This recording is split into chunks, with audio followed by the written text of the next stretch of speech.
The Wonderful Wizard of Oz by L. Frank Baum. Chapter 15. The Discovery of Oz, the Terrible. The four travelers walked up to the great gate of Emerald City and rang the bell. After ringing several times, it was opened by the same guardian of the gates they had met before. "What are you, back again?" he asked in surprise. "Do you not see us?" answered the Scarecrow. "But I thought you had gone to visit the Wicked Witch of the West." "We did visit her," said the Scarecrow. "And she let you go again?"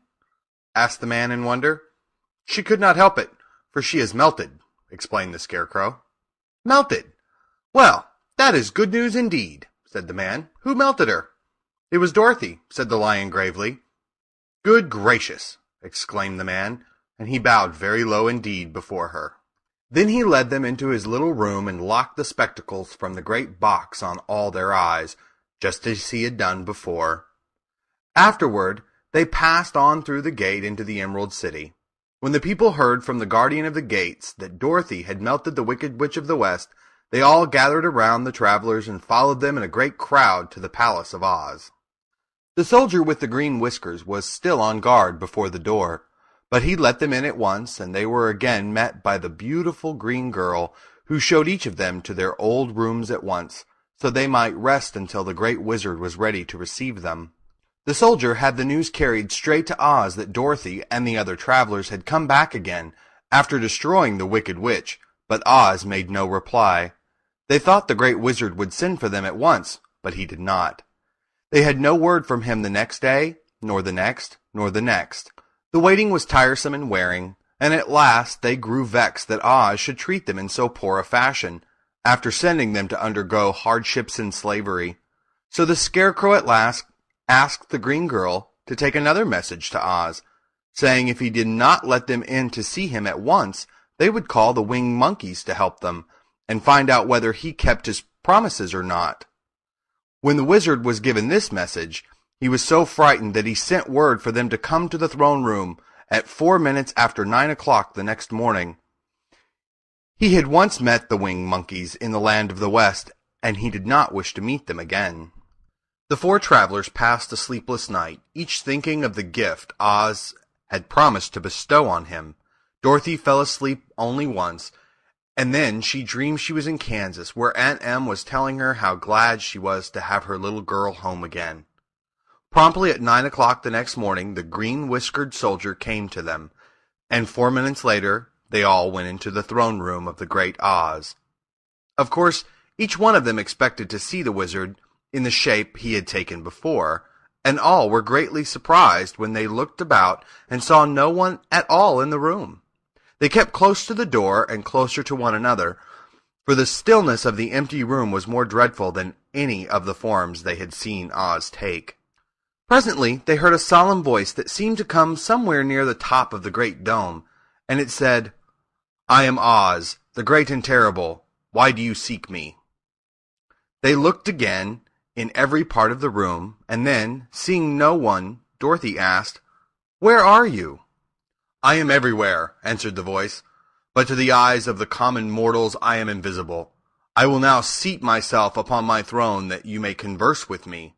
Indeed, the voice seemed just then to come straight from the throne itself, so they walked toward it and stood in a row while Dorothy said, "We have come to claim our promise, O Oz." "What promise?" asked Oz. "You promised to send me back to Kansas when the Wicked Witch was destroyed," said the girl.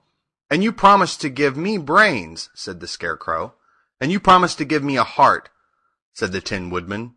"And you promised to give me courage," said the Cowardly Lion. "Is the Wicked Witch really destroyed?" asked the voice, and Dorothy thought it trembled a little. "Yes," she answered. "I melted her with a bucket of water." "Dear me," said the voice. "How sudden! Well, come to me tomorrow, for I must have time to think it over." "You've had plenty of time already," said the Tin Woodman angrily. "We shan't wait a day longer," said the Scarecrow. "You must keep your promise to us," exclaimed Dorothy. The lion thought it might be as well to frighten the wizard, so he gave a large, loud roar, which was so fierce and dreadful that Toto jumped away from him in alarm and tipped over the screen that stood in a corner.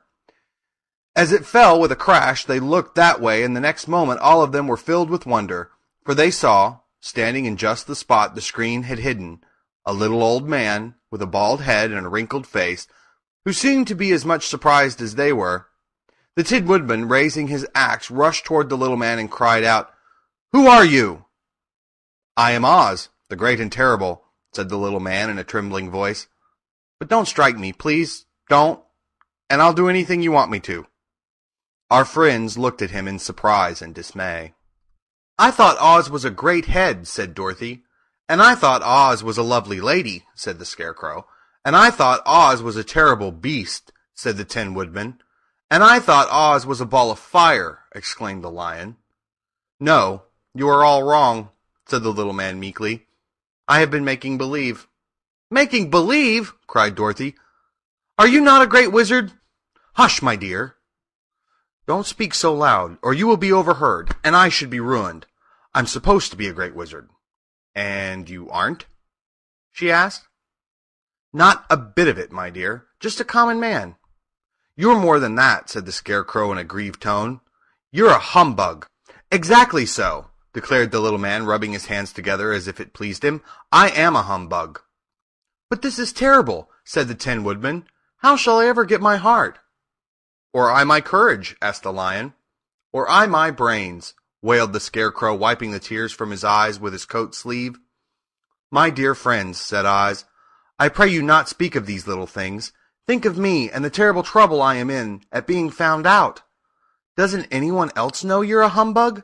asked Dorothy. "No one knows it but you four, and myself," replied Oz. "I have fooled everyone so long that I thought I should never be found out. It was a great mistake my ever letting you into the throne room. Usually I will not see even my subjects, and so they believe I am something terrible." "But I don't understand," said Dorothy in bewilderment. "How was it that you appeared to me as a great head?" "That was one of my tricks," answered Oz. "Step this way, please, and I will tell you all about it." He led the way to a small chamber in the rear of the throne room, and they all followed him. He pointed to one corner, in which lay the great head, made out of many thicknesses of paper, and with a carefully painted face. "This I hung from the ceiling by a wire," said Oz. "I stood behind the screen and pulled a thread to make the eyes move and the mouth open." "But how about the voice?" she inquired. "Oh, I'm a ventriloquist," said the little man. "I can throw the sound of my voice wherever I wish, so that you thought it was coming out of the head. Here are the other things I used to deceive you." He showed the Scarecrow the dress and the mask he had worn when he seemed to be the lovely lady. And the Tin Woodman saw that his terrible beast was nothing but a lot of skins, sewn together with slats to keep their sides out. As for the ball of fire, the false wizard had hung that also from the ceiling. It was really a ball of cotton, but when oil was poured upon it, the ball burned fiercely. "Really," said the Scarecrow, "you ought to be ashamed of yourself for being such a humbug." I certainly am," answered the little man sorrowfully. "But it was the only thing I could do. Sit down, please. There are plenty of chairs, and I will tell you my story." So they sat down and listened while he told the following tale. "I was born in Omaha." "Why, that isn't very far from Kansas," cried Dorothy. "No, but it's farther from here," he said, shaking his head at her sadly. "When I grew up, I became a ventriloquist. And at that, I was very well trained by a great master. I can imitate any kind of bird or beast." Here he mewed so like a kitten that Toto pricked up his ears and looked everywhere to see where she was. "After a time," continued Oz, "I tired of that and became a balloonist." "What is that?" asked Dorothy. "A man who goes up in a balloon on circus day, so as to draw a crowd of people together and get them to pay to see the circus," he explained. "Oh," she said, "I know. Well, one day I went up in a balloon, and the ropes got twisted so that I couldn't come down again. It went way up above the clouds, so far that a current of air struck it and carried it many, many miles away. For a day and a night I traveled through the air, and on the morning of the second day I awoke and found the balloon floating over a strange and beautiful country. It came down gradually, and I was not hurt a bit. But I found myself in the midst of a strange people, who, seeing me come from the clouds, thought I was a great wizard. Of course I let them think so, because they were afraid of me and promised to do anything I wished them to do. Just to amuse myself, and keep the good people busy, I ordered them to build the city, and my palace, and they did it all willingly and well. Then I thought, as the country was so green and beautiful, I would call it the Emerald City. And to make the name fit her better, I put green spectacles on all the people so that everything they saw was green. But isn't everything here green? Asked Dorothy. No more than in any other city, replied Oz. But when you wear green spectacles, why, of course, everything you see looks green to you. The Emerald City was built a great many years ago, for I was a young man when the balloon brought me here, and I am a very old man now. But my people have worn green glasses on their eyes so long that most of them think it really is an Emerald City, and it certainly is a beautiful place, abounding in jewels and precious metals, and every good thing that is needed to make one happy. I have been good to the people, and they like me. But ever since this palace was built, I have shut myself up and would not see any of them. One of my greatest fears was the witches, for while I had no magical powers at all, I soon found out that the witches were really able to do wonderful things. There were 4 of them in this country, and they ruled the people who lived in the north and south and east and west. Fortunately, the witches of the north and the south were good, and I knew they would do me no harm. But the witches of the east and the west were terribly wicked, and had they not thought I was more powerful than they themselves, they would surely have destroyed me. As it was, I lived in deadly fear of them for many years, so you can imagine how pleased I was when I heard your house had fallen on the wicked witch of the east. When you came to me, I was willing to promise you anything if you would only do away with the other witch, but now that you have melted her, I'm ashamed to say that I cannot keep my promises. I think you are a very bad man, said Dorothy. Oh, no, my dear, I'm really a very good man, but I'm a very bad wizard, I must admit. Can't you give me brains? Asked the Scarecrow.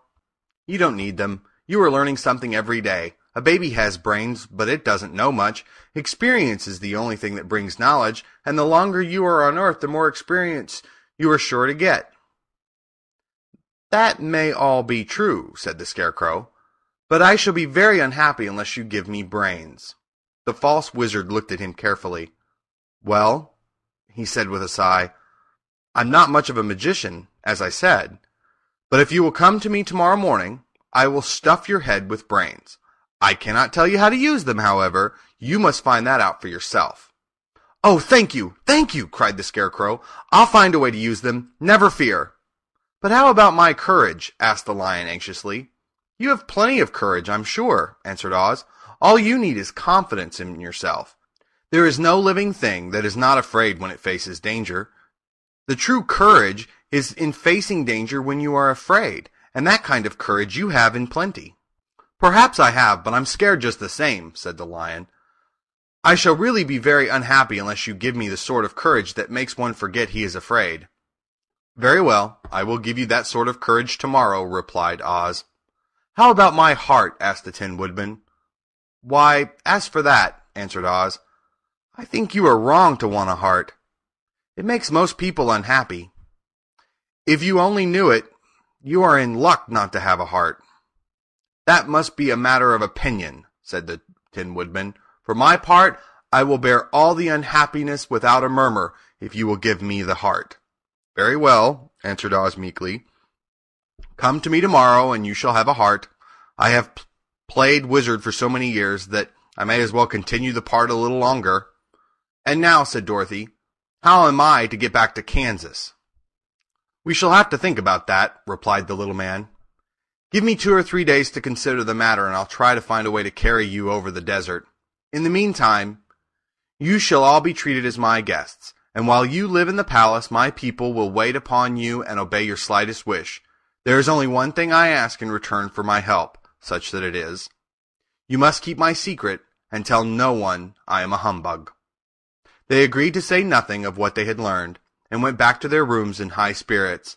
Even Dorothy had hoped that the great and terrible humbug, as she had called him, would find a way to send her back to Kansas, and if he did, she was willing to forgive him everything. End of chapter 15.